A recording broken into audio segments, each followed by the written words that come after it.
Phẩm kim lâu na ram khó về là cả sinh nun ina chui kirtina sul nu le nun lui ngay na tên min bao san rengan tung si lâu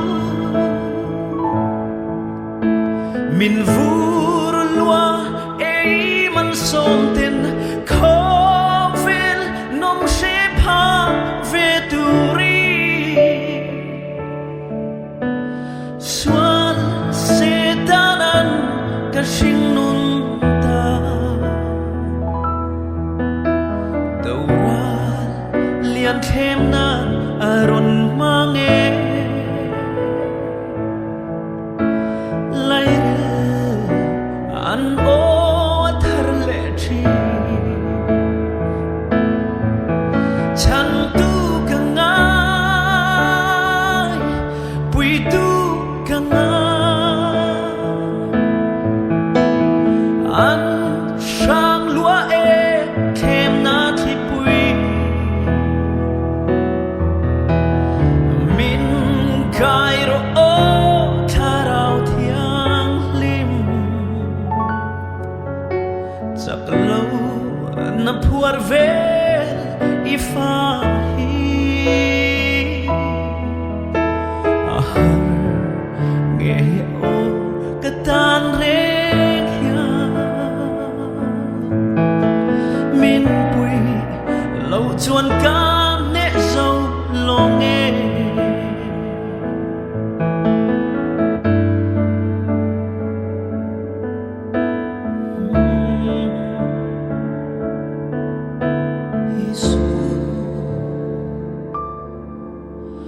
hồi kirin sual bum nan nuaya ka shin nun hi anom le theina thei to pin ka le tak sa hian kho vel chu chen le ma ila nun kho nom na reng ka mulo soi thian mai lo chu ka bo do lo nan o min ka la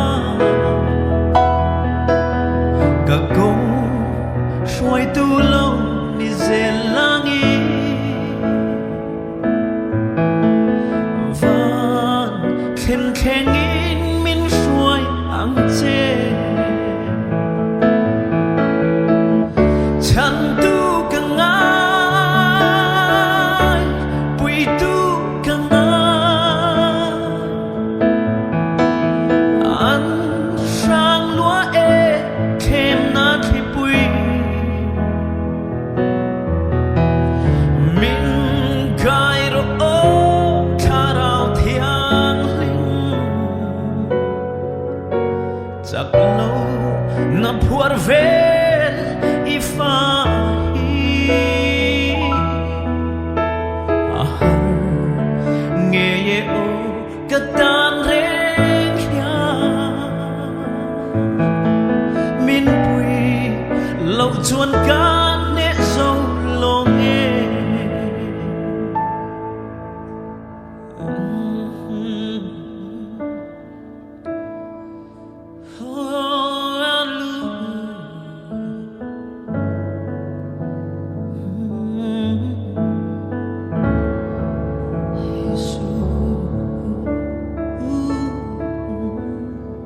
Isu o hiram eng wama muang ten kalau len ve thei nan he kale ro pui na zum te choi moi ro sum le ning than min vu zum te ikebula ko muninitan karon lani Relo te dan nam ai chuan chak chuai nyak nun run zui nun na cross ko ka thlang zo ke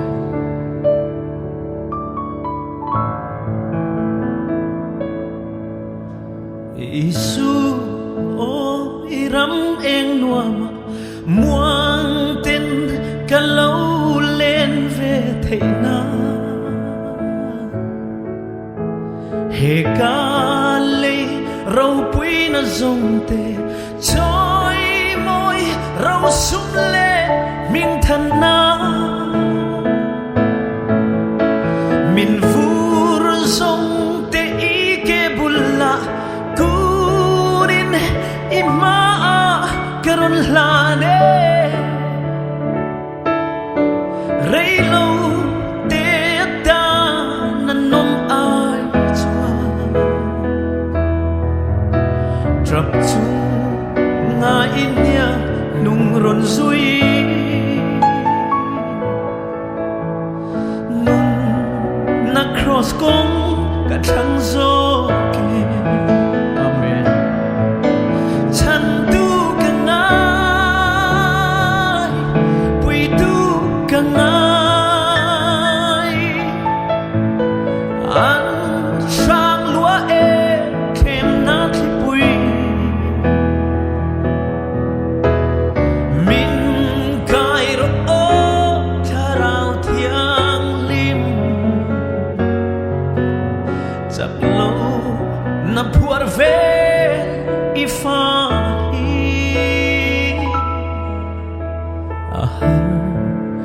nghe ye o ka tan reng hia min pui lo chuan ka ne zo lo nghe van khen khen in min shuai ang